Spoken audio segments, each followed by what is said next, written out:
You're listening to The Ladies Room. I am Iris St. Moran. And I'm Jennifer Sanders. We are so excited. We finally get to launch season 3 of The Ladies Room. Iris, how are you feeling? I'm feeling great. It's a long three. It's been a long moment coming. We actually started planning for this and had interviews scheduled back in March, but when the pandemic hit, we, like everybody else, had to put it on pause. But I'm so excited that we are continuing. Yeah, definitely. And I think, okay, so obviously we were trying to launch, the pandemic hit. I mean, we literally had studio time booked, all that. And then after that, a few months later, I got a job in a different state. You And I did. how much I miss her. I always say, I have your bedroom ready, so you come down anytime. To get off of the travel quarantine list. Yes, definitely. But yeah, moving to Texas, and I think, just all of that with the pandemic, and it's been a rough transition. I call and text you every day and tell you how that's been. But I think, though, it's really afforded us the opportunity to get creative with how we're doing this podcast now. And we're able to interview people in places that we probably wouldn't have been able to go, really. Absolutely. And Oprah, we are coming for you. Yes.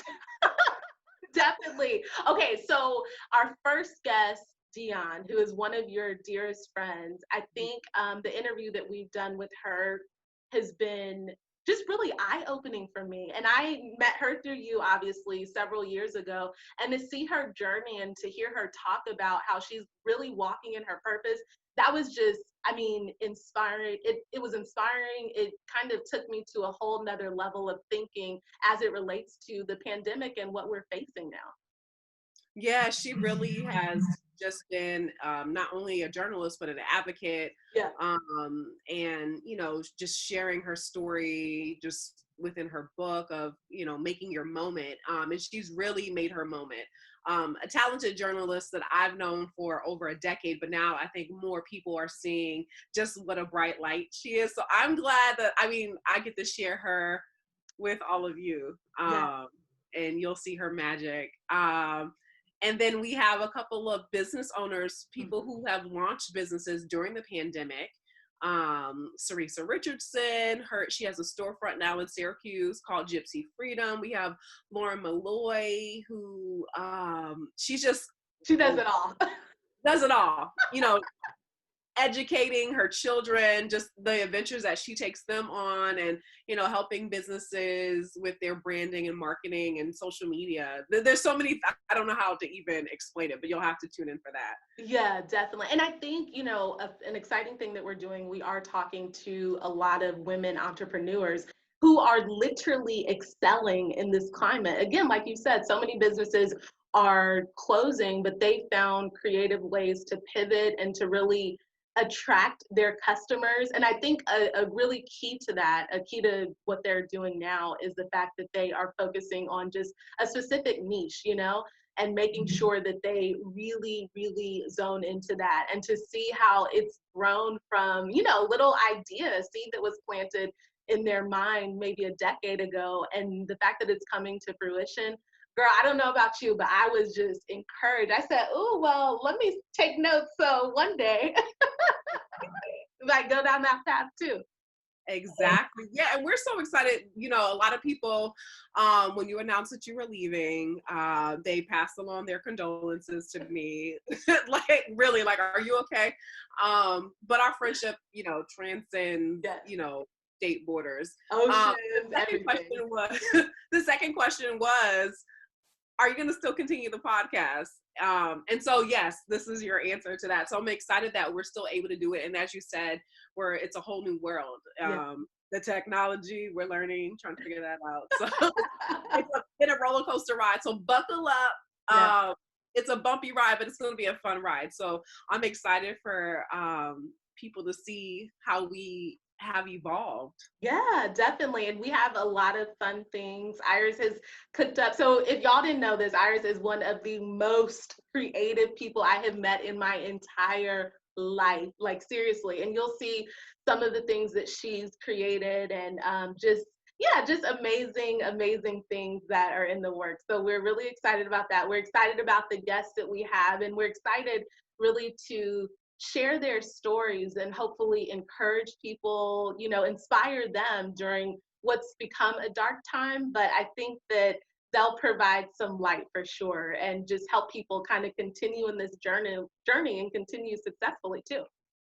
Yes. So, until I can get to Texas, I Yes. need y'all to act right so we can get you off of the, the travel quarantine, because we're not allowed to go. We have to quarantine for 2 weeks. But when I come to Texas, taking the show on the road. Yes. Yes. No, I love it. Okay. Last thing, what has really kind of helped you navigate through this pandemic and help you stay sane? Because I know, as I said, we've had our moments.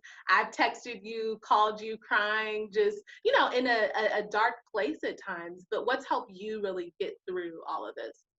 Yeah, and I have called and texted you Yes. as well. I think, and this is the thing, this is what we do. Different times, just try to figure out your time zone too. Oh, girl, don't even get me started. I think just staying grounded, knowing who my core group of friends Yeah. are that I can rely on.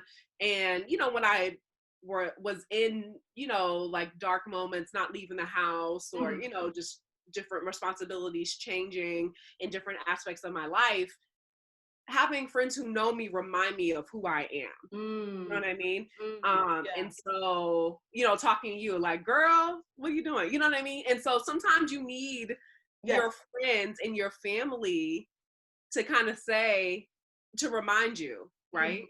When you have kind of lost that. What about you? I think the same thing. I think just having that strong support system. And it's hard. I think people don't realize as journalists, we have been in this since the very beginning. When this pandemic started, I mean, we were getting calls from people. There would be men and women calling the newsroom crying about, am I going to lose my job? Is my health at risk if I even go to work? And just seeing all the loss and devastation. I mean, I've had family members who've had COVID-19, and thank God that they're with us today. But many people haven't been as lucky, as blessed as they are. So I think really having that reminder of, hey, yeah, this isn't an easy time, but we're breathing. We have an amazing family. We have so much support. We have jobs, as stressful as they might be sometimes, we still have those, and we're able to tell people stories. We're able to get them help. Unemployment, we think about all those issues that we're able to tackle as journalists. And it can be hard sometimes. It definitely can be hard. But I think the fact that, again, we have that support system, we have each other, and we have so much to be thankful for, it just helps us get through the day, because we are taking it day by day. Absolutely. Preach, that was a whole word. Girl, oh my goodness. You need to stop. You preach to me every day. So no, it's good. But yeah, we're excited about season 3. We have a YouTube page. Of course, follow us on social media, On Air TLR. TLR. And Yes, I'll be yeah. sharing more stuff with you. So stay tuned for that. Yes. All right. Thanks for joining us, and we will see you at the launch of season 3. Bye.